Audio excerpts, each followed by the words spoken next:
Liverpool owes much of its past wealth to slaves. From the 16th to the 19th centuries, ships lined the city's docks waiting to be loaded with goods from across Europe to be sold in Africa in return for slaves. It was the first leg of the brutal trade that enslaved an estimated 11 million Africans. Nowadays, on the same docks is the International Slavery Museum. As the world marks Slavery Remembrance Day, curators here say this dark era of the city's history must be remembered. Liverpool was the first city to apologise formally for its role in the transatlantic slave trade, which is, again, the wealth of the city was built on that. The docks, the port, the river, the city, it was built on the legacies and the business of the transatlantic slave trade. Stark reconstructions confront visitors to the museum. Ships packed in the slaves so tightly that an estimated 15% died from disease or starvation on the crossing from Africa to the Americas.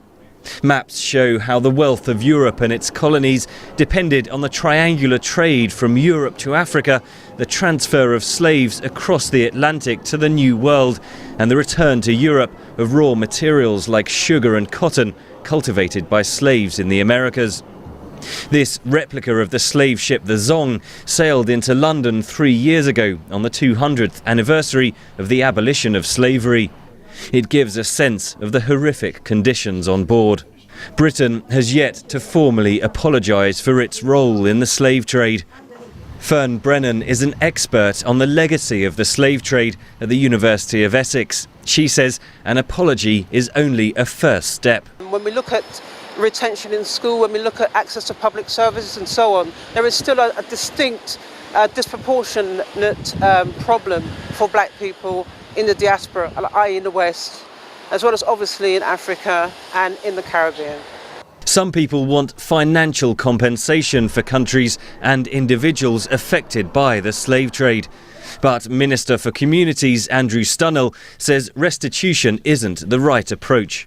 We just don't think that that's an appropriate way forward for events of 200 years ago. What we have to do now is to make sure that those who were the victims of slavery, their descendants, and of course migrants of many sorts, not all of whom were in any way victims of slavery, are treated with respect and given the opportunities they need to flourish.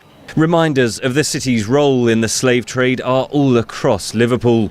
Jamaica Street, named after the destination of many slave ships. Lime Street railway station, used to transport cotton and other goods worked by slaves in America.